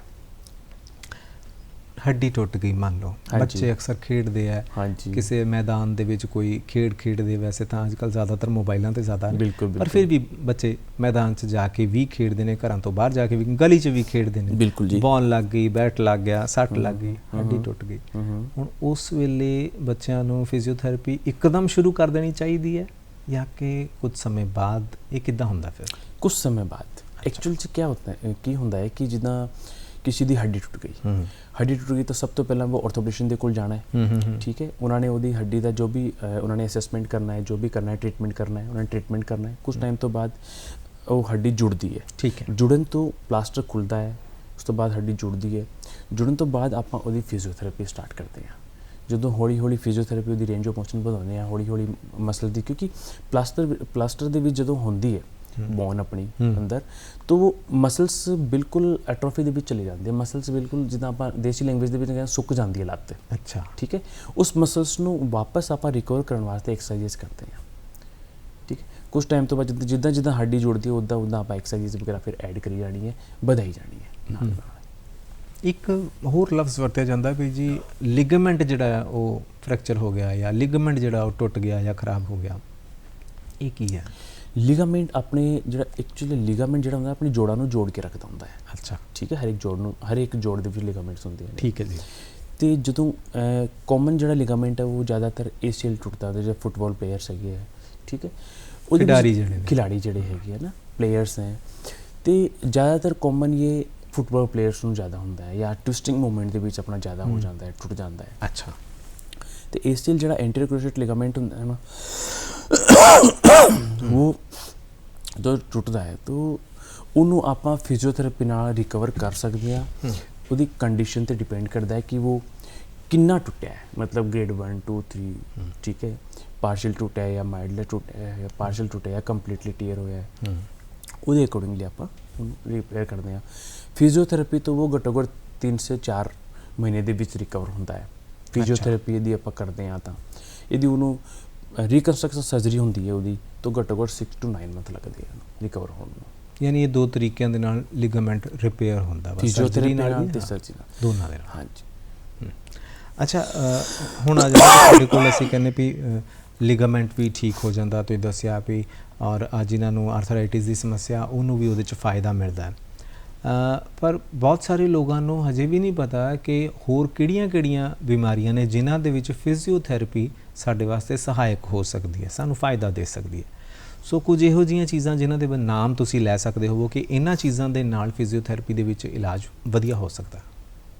ਬਹੁਤ ਸਾਰੀ ਚੀਜ਼ਾਂ ਹੈਗੀਆਂ ਦੇਖੋ ਨਿਊਰੋਲੋਜੀਕਲ ਪ੍ਰੋਬਲਮਸ ਹੈਗੀਆਂ ਅੱਛਾ, neurological ਵੀ ਹੈ। ਨਿਊਰੋਲੋਜੀਕਲ ਪ੍ਰੋਬਲਮਸ ਦੇ ਵਿੱਚ ਵੀ ਆਪਾਂ ਫਿਜ਼ੀਓਥੈਰੇਪੀ ਬਹੁਤ ਸਹਾਇਕ ਹੁੰਦੀ ਮੰਨ ਲਓ ਨਿਊਰੋਲੋਜੀਕਲ ਕਿਸੇ ਨੂੰ ਅਧਰੰਗ ਦੀ ਪ੍ਰੋਬਲਮ ਹੋ ਗਈ ਹੈ ਕਿਸੇ ਨੂੰ ਮੰਨ ਲਓ ਨਸ ਦੀ ਪ੍ਰੋਬਲਮ ਜਿਹੜੀ ਲੱਤਾਂ ਦੇ ਵਿੱਚ ਜਾ ਰਹੀ ਹੈ ਸ਼ਾਇਟਿਕਾ ਦੀ ਪ੍ਰੋਬਲਮ ਹੋ ਗਈ ਹੈ ਠੀਕ ਹੈ ਕਿਸੇ ਨੂੰ ਫੇਸ ਦੀ ਪ੍ਰੋਬਲਮ ਹੋ ਗਈ ਤੁਸੀਂ ਸੁਣਿਆ ਹੋਣਾ ਮੂੰਹ ਟੇਢਾ ਹੋ ਗਿਆ ਜੀ ਠੀਕ ਹੈ ਉਹਦੇ ਵਿੱਚ ਵੀ ਫਿਜ਼ੀਓਥੈਰੇਪੀ ਦੀ ਲੋੜ ਹੁੰਦੀ ਹੈ ਠੀਕ ਹੈ ਦੂਸਰੀ ਗੱਲ ਹੁੰਦੀ ਜਿੱਦਾਂ ਮੰਨ ਲਓ ਆਪਾਂ ਮਸਕੂਲੋਸਕਲੇਟਲ ਫਿਜ਼ੀਓਥੈਰੇਪੀ ਵੀ ਹੁੰਦੀ ਹੈ ਜਿੱਦਾਂ ਮਸਲਸ ਦੇ ਸੌਫਟ ਟਿਸ਼ੂਜ਼ ਇੰਜਰੀਜ਼ ਹੋ ਗਈਆਂ ਠੀਕ ਹੈ ਕਿਸੇ ਦਾ ਮੋਢਾ ਜਾਮ ਹੋ ਗਿਆ ਟੈਨਿਸ ਐਲਬੋ ਦੇ ਵਿੱਚ ਵੀ ਫਿਜ਼ੀਓਥੈਰੇਪੀ ਦੀ ਲੋੜ ਹੁੰਦੀ ਹੈ ਠੀਕ ਹੈ ਔਰ ਕਈ ਚੀਜ਼ਾਂ ਪਲਾਸਟਿਕ ਸਰਜਰੀ ਦੇ ਵਿੱਚ ਵੀ ਫਿਜ਼ੀਓਥੈਰੇਪੀ ਦੀ ਲੋੜ ਹੁੰਦੀ ਹੈ ਮੰਨ ਲਓ ਕਿਸੇ ਦਾ ਟੈਂਡਨ ਟ੍ਰਾਂਸਪਲਾਂਟ ਹੋਇਆ ਹੈ ਉਹਦੇ ਵਿੱਚ ਵੀ ਫਿਜ਼ੀਓਥੈਰੇਪੀ ਦੀ ਜ਼ਿਆਦਾ ਲੋੜ ਹੁੰਦੀ ਹੈ ਨਰਵ ਇੰਜਰੀ ਦੇ ਵਿੱਚ ਵੀ ਫਿਜ਼ੀਓਥੈਰੇਪੀ ਦੀ ਜ਼ਿਆਦਾ ਲੋੜ ਹੁੰਦੀ ਹੈ ਕਿਸੇ ਨੂੰ ਫੁੱਟ ਡ੍ਰੌਪ ਦੀ ਪ੍ਰੋਬਲਮ ਹੋ ਗਈ ਉਹਦੇ ਵਿੱਚ ਵੀ ਆਪਾਂ ਨੂੰ ਫਿਜ਼ੀਓਥੈਰੇਪੀ ਦੀ ਲੋੜ ਹੁੰਦੀ ਹੈ ਮਤਲਬ ਕਿਤੇ ਵੀ ਕੋਈ ਵੀ ਅੰਗ ਨਾ ਚੱਲੇ ਤਾਂ ਆਪਾਂ ਫਿਜ਼ੀਓਥੈਰੇਪੀ ਦੇ ਵਿੱਚ ਉਹਨੂੰ ਯੂਜ਼ ਕਰ ਸਕਦੇ ਫਿਜ਼ੀਓਥੈਰੇਪੀ ਐਕਸਰਸਾਈਜ਼ ਕਰਕੇ ਉਹਨੂੰ ਚਲਾਉਣ ਦੀ ਕੋਸ਼ਿਸ਼ ਕਰ ਸਕਦੇ ਹਾਂ ਯਾਨੀ ਵਾਪਸ ਉਹਨੂੰ ਰਿਕਵਰੀ ਦੇ ਵਿੱਚ ਲੈ ਕੇ ਆਉਣ ਦੀ ਕੋਸ਼ਿਸ਼ ਕਰ ਸਕਦੇ ਹਰੇਕ ਚੀਜ਼ ਦੇ ਲਈ ਤੁਸੀਂ ਇਹ ਕਹੋ ਕਿ ਡਾਕਟਰ ਦੇ ਕੋਲ ਜਾ ਕੇ ਸਰਜਰੀ ਹੀ ਕਰਨੀ ਹੈ ਉਹ ਜ਼ਰੂਰੀ ਨਹੀਂ ਹੈ ਕਈ ਵਾਰੀ ਫਿਜ਼ੀਓਥੈਰੇਪੀ ਦੇ ਵਿੱਚ ਹੀ ਤੁਹਾਡੀ ਜਿਹੜੀ ਹੈ ਨਾ ਉਸ ਚੀਜ਼ ਨੂੰ ਰਾਹਤ ਮਿਲ ਸਕਦੀ ਹੈ ਜੋ ਮੈਂ ਸਮਝ ਪਾਇਆ ਡਾਕਟਰ ਸਾਹਿਬ ਤੁਹਾਡੀ ਗੱਲ ਤੋਂ ਕਿਉਂਕਿ ਦੇਖिए ਐਕਸਰਸਾਈਜ਼ ਦਾ ਕੋਈ ਸਾਈਡ ਇਫੈਕਟ ਨਹੀਂ ਹੁੰਦਾ ਕਿਉਂਕਿ ਫਿਜ਼ੀਓਥੈਰੇਪੀ ਦੇ ਵਿੱਚ ਬਹੁਤ ਸਾਰੀ ਐਕਸਰਸਾਈਜ਼ਸ ਅਲੱਗ-ਅਲੱਗ ਟੈਕਨੀਕਸ ਕਰਕੇ ਆਪਾਂ ਪੇਸ਼ੈਂਟ ਨੂੰ ਟ੍ਰੀਟ ਕਰਦੇ ਹਾਂ ਔਰ ਆਪਾਂ ਕਈ ਚੀਜ਼ਾਂ ਇੱਦਾਂ ਦੀ ਵੀ ਹੈਗੀ ਕਿ ਆਪਾਂ ਸਰਜਰੀ ਤੋਂ ਪੇਸ਼ੈਂਟ ਨੂੰ ਬਚਾ ਵੀ ਸਕਦੇ ਹਾਂ ਅੱਛਾ ਅੱਜ ਕੱਲ੍ਹ ਇੱਕ ਹੋਰ ਨਾ ਉਹ ਜਿਹੜੇ ਬਿਮਾਰੀ ਨੂੰ ਲੱਭਣ ਦੇ ਜਿਹੜੇ ਟੂਲਸ ਤੁਸੀਂ ਕਹਿ ਲਓ ਉਹਦੇ 'ਚ ਪਹਿਲਾਂ ਤਾਂ ਸੀਗਾ ਐਕਸਰੇ ਵੀ ਐਕਸਰੇ ਕਰਵਾ ਕੇ ਦੱਸੋ ਹੁਣ ਆ ਗਿਆ ਵੀ MRI ਕਰਵਾ ਕੇ ਦੇਖੋ ਤਾਂ ਤੁਹਾਨੂੰ ਵੀ ਲੱਗਦਾ ਹੈ ਕਿ ਫਿਜ਼ੀਓਥੈਰੇਪੀ ਦੇ ਵਿੱਚ ਇਹ ਐਕਸਰੇ ਜਾਂ MRI ਸਹਾਈ ਹੁੰਦੇ ਨੇ ਹੈਲਪ ਕਰਦੇ ਆ ਬਿਲਕੁਲ ਕਿਉਂਕਿ ਅੰਦਰੂਨੀ ਚੀਜ਼ਾਂ ਨੂੰ ਆਪਾਂ ਨੂੰ ਦੇਖਣ ਵਾਸਤੇ ਘੱਟੋ ਘੱਟ ਆਪਾਂ ਨੂੰ MRI ਜਾਂ ਐਕਸਰੇ ਦੀ ਲੋੜ ਹੁੰਦੀ ਹੈ ਕਿਉਂਕਿ ਅੰਦਰੂਨੀ ਚੀਜ਼ ਨੂੰ ਦੇਖ ਕੇ ਆਪਾਂ ਅਸੈਸਮੈਂਟ ਕਰ ਸਕਦੇ ਹਾਂ ਪੇਸ਼ੈਂਟ ਦਾ ਐਗਜ਼ਾਮੀਨੇਸ਼ਨ ਕਰ ਸਕਦੇ ਹਾਂ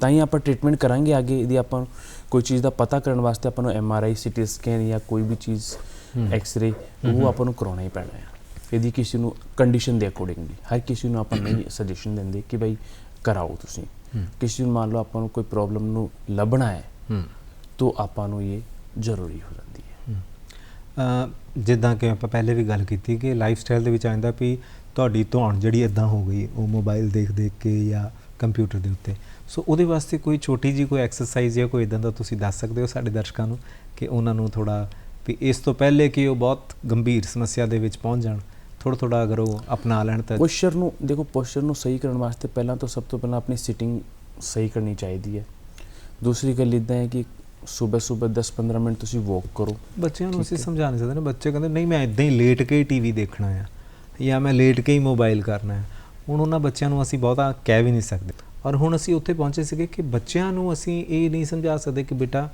ਆਪਣਾ ਪੋਸਚਰ ਠੀਕ ਰੱਖੋ ਉਹ ਕਹਿੰਦੇ ਮੈਨੂੰ ਇੱਦਾਂ ਹੀ ਬਹਿਣਾ ਆਉਂਦਾ ਤੁਸੀਂ ਥੋੜ੍ਹੀ ਦੇਰ ਵਾਸਤੇ ਤੁਹਾਡੇ ਸਾਹਮਣੇ ਠੀਕ ਹੋ ਵੀ ਜਾਣਗੇ ਪਰ ਬਾਅਦ ਦੇ ਵਿੱਚ ਫਿਰ ਉਹ ਤਾਂ ਉਸ ਜਗ੍ਹਾ ਦੇ ਉੱਤੇ ਜਿਹਨਾਂ ਬੱਚਿਆਂ ਨੂੰ ਸਮਝ ਨਹੀਂ ਹੈ ਕਿ ਮੈਂ ਆਪਣੀ ਹੀ ਸਿਹਤ ਨਾਲ ਖਿਲਵਾੜ ਕਰ ਰਿਹਾ ਹਾਂ ਕੀ ਅਸੀਂ ਹੋਰ ਵੀ ਕੋਈ ਤਰੀਕੇ ਦੇ ਨਾਲ ਉਹਨਾਂ ਨੂੰ ਠੀਕ ਕਰ ਸਕਦੇ ਹਾਂ ਕਿਸੇ ਦਾ ਪੋਸਚਰ ਬਿਲਕੁਲ ਕਰ ਸਕਦੇ ਹਾਂ ਦੇਖੋ ਬੱਚਿਆਂ ਨੂੰ ਕਨਵਿੰਸ ਕਰਨਾ ਚਾਹੀਦਾ ਆਪਾਂ ਨੂੰ ਸ਼ੁਰੂ ਤੋਂ ਹੀ ਉਹਦਾ ਬੇਸ ਉਸ ਹਿਸਾਬ ਨਾਲ ਬਣਾਉਣਾ ਚਾਹੀਦਾ ਬੱਚਿਆਂ ਦਾ ਕਿ ਤੁਸੀਂ ਪਲੇ ਕਰਾਓ ਬੱਚਿਆਂ ਨੂੰ ਖੇਡਾਂ ਖਿਲਾਓ ਬੱਚਿਆਂ ਨੂੰ ਤੁਸੀਂ ਮੋਬਾਈਲ ਦੇ ਉੱਤੇ ਜਦੋਂ ਬੱਚਿਆਂ ਨੂੰ ਆਪਾਂ ਮੋਬਾਈਲ ਦੇ ਦੇਣਾ ਤਾਂ ਉਹਨਾਂ ਨੇ ਆਟੋਮੈਟਿਕਲੀ ਆਪਣਾ ਪੋਸਚਰ ਖਰਾਬ ਕਰਨਾ ਹੀ ਕਰਨਾ ਹੁੰਦਾ ਬੱਚਿਆਂ ਨੂੰ ਖਿਲਾਓ ਗੇਮਸ ਦੇ ਵਿੱਚ ਭੇਜੋ ਠੀਕ ਹੈ ਬੱਚਿਆਂ ਨੂੰ ਪੋਸਚਰ ਦੇ ਬਾਰੇ ਅਵੇਅਰ ਕਰੋ ਕਿ ਤੁਹਾਡੀ ਇੱਦਾਂ ਪ੍ਰੋਬਲਮ ਹੋ ਸਕਦੀ ਹੈ ਠੀਕ ਹੈ ਦੂਸਰੀ ਗੱਲ ਹੈ ਬੱਚਿਆਂ ਨੂੰ ਹਮੇਸ਼ਾ ਸਵੇਰੇ ਜਾਂ ਸ਼ਾਮ ਨੂੰ ਥੋੜ੍ਹਾ ਵਾਕ ਵਗੈਰਾ ਡੀਪ ਬਰੀਥਿੰਗ ਐਕਸਰਸਾਈਜ਼ ਵਾਸਤੇ ਲਗਾਉਣਾ ਚਾਹੀਦਾ ਤਾਂ ਕਿ ਬੱਚੇ ਦਾ ਅੱਗੇ ਸਿਹਤ ਸਹੀ ਰਹਿਣ ਅਤੇ ਉਹਦਾ ਪੋਸਚਰ ਵੀ ਬਹੁਤ ਵਧੀਆ ਰਹਿਣ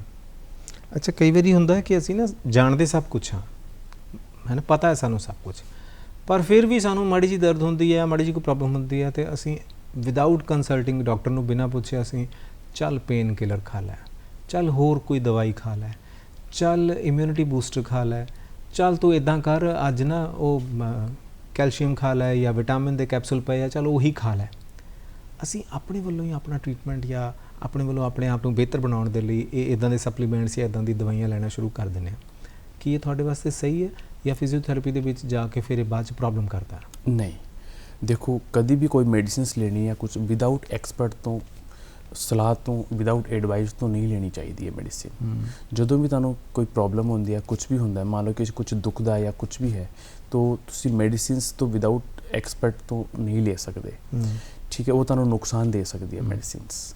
ਤਾਂ ਕਦੀ ਵੀ ਤੁਹਾਨੂੰ ਪ੍ਰੋਬਲਮ ਹੁੰਦੀ ਹੈ, ਕੁਝ ਵੀ ਹੁੰਦਾ ਹੈ, ਤਾਂ ਤੁਸੀਂ ਆਰਾਮ ਨਾਲ ਡਾਕਟਰ ਦੇ ਕੋਲ ਜਾਓ। ਡਾਕਟਰ ਨੇ ਓਬਜ਼ਰਵ ਕਰਨਾ, ਅਸੈਸ ਕਰਨਾ, ਉਹਦੇ ਅਕੋਰਡਿੰਗਲੀ ਤੁਹਾਨੂੰ ਮੈਡੀਸਿਨਸ ਦੇਣੀ ਹੈ ਉਹਨੇ। ਔਰ ਕੋਈ ਐਕਸਰਸਾਈਜ਼ਸ ਵਗੈਰਾ ਦੀ ਲੋੜ ਹੁੰਦੀ ਹੈ, ਕੁਝ ਕਿਸੇ ਨੂੰ ਕੁਝ ਪ੍ਰੋਬਲਮਸ ਹੁੰਦੀ ਹੈ, ਤੁਸੀਂ ਫਿਜ਼ੀਓਥੈਰੇਪਿਸਟ ਦੇ ਕੋਲ ਜਾਓ। ਈਜ਼ੀਲੀ ਤੁਹਾਡੇ ਜਿੱਦਾਂ ਵੀ ਅਸੈਸਮੈਂਟ ਕਰਕੇ ਉਹਨੇ ਆਟੋਮੈਟਿਕਲੀ ਤੁਹਾਨੂੰ ਟ੍ਰੀਟ ਕਰਨਾ ਹੈ।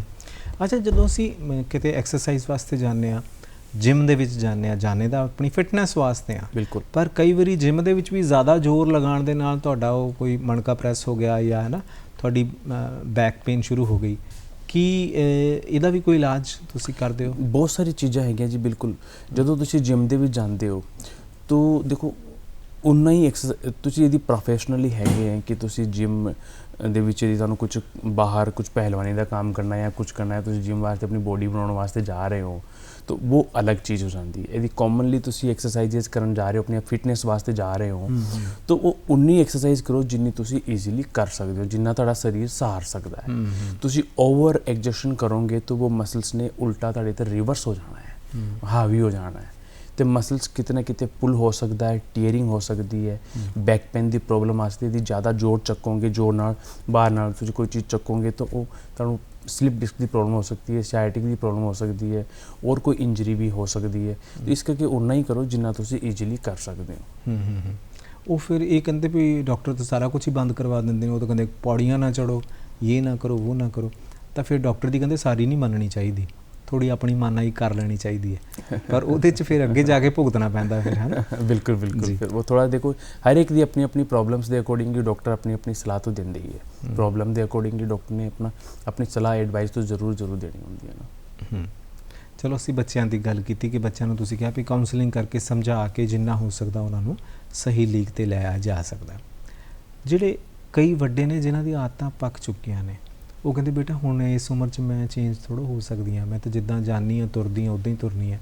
ਅਤੇ ਉਹਨਾਂ ਦੇ ਪੋਸਚਰ, ਉਹਨਾਂ ਦੀ ਵਾਕ, ਉਹਨਾਂ ਨੂੰ ਕਿੱਦਾਂ ਤੁਸੀਂ ਫਿਰ ਸੁਧਾਰਦੇ ਹੋ, ਕਿੱਦਾਂ ਕਰਦੇ ਹੋ? ਉਹਨਾਂ ਦੀ ਅਸੀਂ ਐਕਸਰਸਾਈਜ਼ ਕਰਕੇ ਇੱਕ ਫਿਜ਼ੀਓਥੈਰੇਪਿਸਟ ਦੇ ਕੋਲ ਉਹਨਾਂ ਨੂੰ ਭੇਜਣਾ ਚਾਹੀਦਾ ਹੈ, ਜਾਂ ਕਿਸੇ ਐਕਸਪਰਟ ਦੇ ਕੋਲ ਭੇਜਣਾ ਚਾਹੀਦਾ ਹੈ ਕਿ ਉਹਨਾਂ ਦੀ ਐਕਸਰਸਾਈਜ਼ਸ ਕਰਕੇ ਉਹਨਾਂ ਦਾ ਪੋਸਚਰ ਆਪਾਂ ਸੁਧਾਰ ਸਕਦੇ ਹਾਂ। ਉਹਨਾਂ ਦੀ ਕਾਉਂਸਲਿੰਗ ਕਰਕੇ ਘਰ ਵਾਸਤੇ ਵੀ ਆਪਾਂ ਹੋਮ ਐਕਸਰਸਾਈਜ਼ ਪ੍ਰੋਗਰਾਮ ਉਹਨਾਂ ਨੂੰ ਦੱਸਣਾ। ਅੱਛਾ, ਘਰ ਜਾ ਕੇ ਵੀ ਕਰਦੇ? ਘਰ ਜਾ ਕੇ ਉਹਨਾਂ ਨੂੰ, ਜਿੱਦਾਂ ਕਲੀਨਿਕ 'ਤੇ ਉਹ ਪੇਸ਼ੈਂਟ ਆਇਆ, ਉਹਦੀ ਐਕਸਰਸਾਈਜ਼ਸ ਕੀਤੀ, ਆਪਾਂ ਉਹਨੂੰ ਐਕਸਰਸਾਈਜ਼ ਘਰ ਵਾਸਤੇ ਵੀ ਆਪਾਂ ਉਹਨੂੰ ਕਾਉਂਸਲਿੰਗ ਕਰਕੇ ਘਰ ਵਾਸਤੇ ਵੀ ਐਕਸਰਸਾਈਜ਼ ਦੱਸੀ ਦੀ ਕਿ ਤੁਸੀਂ ਇਹ ਐਕਸਰਸਾਈਜ਼ ਕਰਕੇ ਆਪਣੇ ਆਪ ਨੂੰ ਠੀਕ ਰੱਖ ਸਕਦੇ ਹੋ। ਤੋ ਇਹ ਚੀਜ਼ਾਂ ਆਪਾਂ ਉਹਨਾਂ ਦੀ ਕਾਉਂਸਲਿੰਗ ਕਰਕੇ ਬਜ਼ੁਰਗਾਂ ਨੂੰ, ਕਿਉਂਕਿ ਜ਼ਿਆਦਾਤਰ ਅੱਜ ਕੱਲ੍ਹ ਬਜ਼ੁਰਗਾਂ ਨੂੰ ਬਹੁਤ ਸਾਰੀ ਪ੍ਰੋਬਲਮਸ ਹੁੰਦੀਆਂ ਨੇ, ਮਸਲਸ ਵੀਕ ਹੋ ਜਾਂਦੇ ਨੇ, ਆਸਟੀਓਪੋਰੋਸਿਸ ਦੀ ਪ੍ਰੋਬਲਮ ਹੋ ਜਾਂਦੀ ਹੈ, ਕੈਲਸ਼ੀਅਮ ਦੀ ਘਾਟ ਹੋ ਜਾਂਦੀ ਹੈ, ਤਾਂ ਕਈ ਚੀਜ਼ਾਂ ਹੋ ਜਾਂਦੀਆਂ। ਅਤੇ ਇਹਨਾਂ ਦੀ ਐਕਸਰਸਾਈਜ਼ ਵਗੈਰਾ ਕਰਕੇ ਉਹਨਾਂ ਨੂੰ ਆਰਾਮ ਨਾਲ ਆਪਾਂ ਅਵੇਅਰ ਕਰ ਸਕਦੇ ਹਾਂ ਕਿ ਤੁਸੀਂ ਇਸ ਸਿਟਿੰਗ ਦੇ ਵਿੱਚ ਬੈਠੋ, ਇੱਦਾਂ ਤੁਸੀਂ ਤੁਰਨਾ ਹੈ, ਇਹ ਐਕਸਰਸਾਈਜ਼ ਤੁਸੀਂ ਕਰਨੀ ਹੈ, ਤਾਂ ਤੁਹਾਡਾ ਸਿਹਤ ਵਧੀਆ ਰਹਿਣੀ ਹੈ। ਤਾਂ ਇਹਦਾ ਮਤਲਬ ਇਹ ਹੋਇਆ ਕਿ ਫਿਜ਼ੀਓਥੈਰੇਪੀ ਦਾ ਜਿਹੜੀ ਤੁਸੀਂ ਟ੍ਰੀਟਮੈਂਟ ਹੈ ਉਹ ਕਿਸੇ ਨੂੰ ਘਰ ਜਾ ਕੇ ਵੀ ਦੇ ਸਕਦੇ ਹੋ? ਹਾਂਜੀ, ਬਿਲਕੁਲ। ਹੋਮ ਐਕਸਰਸਾਈਜ਼ ਪ੍ਰੋਗਰਾਮਸ ਹੁੰਦੀਆਂ ਨੇ, ਜਾਂ ਕੋਈ ਕਲੀਨਿਕ 'ਤੇ ਨਹੀਂ ਆ ਸਕਦਾ ਤਾਂ ਉਹਨੂੰ ਵੀ ਆਪਾਂ ਹੋਮ ਵਿੱਚ ਐਕਸਰਸਾਈਜ਼ਸ ਕਰਕੇ ਪੇਸ਼ੈਂਟ ਟ੍ਰੀਟ ਕਰਦੇ ਹਾਂ। ਅੱਛਾ, ਜਦੋਂ ਯੋਗ ਕਰਦੇ ਹਾਂ ਜਾਂ ਅਸੀਂ ਕੋਈ ਐਕਸਰਸਾਈਜ਼ ਕਰਨ ਜਾਂਦੇ ਤਾਂ ਉਹ ਕਹਿੰਦੇ ਵੀ ਕੁਝ ਖਾਣਾ ਨਹੀਂ ਹੈ, ਪਾਣੀ ਪੀ ਕੇ ਤੁਸੀਂ ਆ ਸਕਦੇ ਹੋ। ਅਤੇ ਤੁਹਾਡੇ ਕੋਲ ਜਦੋਂ ਫਿਜ਼ੀਓਥੈਰੇਪੀ ਦੇ ਟ੍ਰੀਟਮੈਂਟ ਵਾਸਤੇ ਬੰਦੇ ਆਉਂਦੇ ਨੇ ਅਤੇ ਉਹ ਖਾ ਪੀ ਕੇ ਆਉਣ ਜਾਂ ਦਵਾਈ ਖਾ ਕੇ ਆਉਣ ਜਾਂ ਦਵਾਈ ਖਾਧੇ ਬਿਨਾਂ ਆਉਣ, ਖਾਲੀ ਕਿੱਦਾਂ, ਤੁਸੀਂ ਕੀ ਸਮਝਦੇ ਹੋ? ਦੇਖੋ, ਇੱਦਾਂ ਹੈ ਕਿ ਹਰ ਇੱਕ ਦੇ ਵਿੱਚ ਅਲੱਗ-ਅਲੱਗ ਕੰਡੀਸ਼ਨਸ ਹੁੰਦੀਆਂ ਨੇ ਕਿ ਪੇਸ਼ੈਂਟ ਜਿੱਥੇ ਪੇਸ਼ੈਂਟ ਦਾ ਨਾਮ ਆ ਗਿਆ, ਠੀਕ ਹੈ, ਉਹ ਬਿਨਾਂ ਖਾਏ ਪੀਏ ਤੋਂ ਰਹਿ ਨਹੀਂ ਸਕਦਾ, ਪ੍ਰੋਬਲਮਸ ਹੈਗੀਆਂ ਉਹਨੂੰ, ਠੀਕ ਹੈ ਜੀ। ਆਪਾਂ ਐਕਸਰਸਾਈਜ਼ ਕਰਨੀ ਹੁੰਦੀ ਹੈ, ਜਦੋਂ ਐਕਸਰਸਾਈਜ਼ ਆਪਾਂ ਕਰਦੇ ਹਾਂ ਤਾਂ ਘੱਟੋ ਘੱਟ 1 ਘੰਟੇ ਦਾ ਗੈਪ ਜ਼ਰੂਰ ਰੱਖਣਾ ਚਾਹੀਦਾ। ਜਦੋਂ ਵੀ ਫਿਜ਼ੀਓਥੈਰੇਪੀ ਐਕਸਰਸਾਈਜ਼ਸ ਕਰਦੇ ਹਾਂ ਤਾਂ 1 ਘੰਟੇ ਦਾ ਗੈਪ ਰੱਖ ਕੇ ਆਪਾਂ ਐਕਸਰਸਾਈਜ਼ ਕਰ ਸਕਦੇ ਹਾਂ, ਜਾਂ ਫਿਰ ਖਾਣਾ ਖਾਣ ਤੋਂ ਪਹਿਲਾਂ ਵੀ ਕਰ ਸਕਦੇ ਹਾਂ। ਬਟ ਕੋਸ਼ਿਸ਼ ਇਹ ਕਿ ਥੋੜ੍ਹਾ ਬਹੁਤ ਐਕਸਰਸਾਈਜ਼ ਜਾਂ ਫਿਜ਼ੀਓਥੈਰੇਪਿਸਟ ਦੇ ਕੋਲ ਤੁਸੀਂ ਜਾ ਰਹੇ ਹੋ ਤਾਂ ਹਲਕਾ ਫੁਲਕਾ ਖਾ ਕੇ ਜਾਣਾ ਚਾਹੀਦਾ, ਕਿਉਂਕਿ ਤਾਂ ਕਿ ਥੋੜ੍ਹਾ ਬਹੁਤ ਉੱਥੇ ਜ਼ੋਰ ਵੀ ਲੱਗਦਾ ਹੈ। ਐਕਸਰਸਾਈਜ਼ ਕਰਾਉਂਦੇ ਆ ਜ਼ੋਰ ਲੱਗਦਾ ਹੈ, ਤਾਂ ਹਲਕਾ ਖਾ ਲਓ। ਨਹੀਂ, ਇਹ ਵੀ ਬਿਲਕੁਲ ਟਾਈਮਿੰਗ, ਖਾਲੀ ਪੇਟ ਵੀ ਨਾ ਜਾਓ ਤੇ ਭਰ ਕੇ ਵੀ ਨਾ ਜਾਓ, ਥੋੜਾ ਹਲਕਾ ਖਾ ਲਓ ਔਰ ਥੋੜਾ ਟਾਈਮ ਖਾ ਕੇ ਥੋੜਾ ਟਹਿਲ ਲਓ, ਥੋੜਾ ਜਿਹਾ ਟਾਈਮ, ਆਧਾ ਘੰਟਾ 1 ਘੰਟਾ ਤੁਸੀਂ, ਉਸ ਤੋਂ ਬਾਅਦ ਤੁਸੀਂ ਥੈਰੇਪਿਸਟ ਦੇ ਕੋਲ ਜਾਓ ਤਾਂ ਕਿ ਤੁਹਾਡੀ ਜ਼ੋਰ ਵੀ ਲੱਗੇ, ਤੁਹਾਡੀ ਐਨਰਜੀ ਵੀ ਬੈਸਟ ਹੁੰਦੀ ਹੈ, ਤੁਸੀਂ ਬੈਟਰ ਫੀਲ ਕਰੋਗੇ। ਬੜੀਆਂ ਖੂਬਸੂਰਤ ਤੁਸੀਂ ਗੱਲਾਂ ਦੱਸ ਰਹੇ ਹੋ।